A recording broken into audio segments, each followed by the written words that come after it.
maladies kunyanya kuno kuchitauni.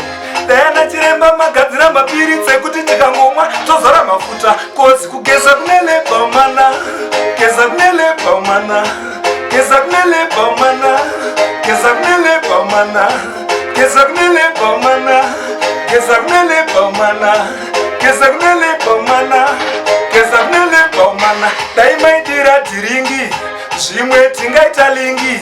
Mvura inonakidza kuri kumwa, kugeza ndochira body lotion. Ndona iri yemudziva mobva maidira dilution. Ndobva ndaita kutita ndichinyurira ndomwira zvikafu. Kozi kugeza kunelepa mana, geza kunelepa mana.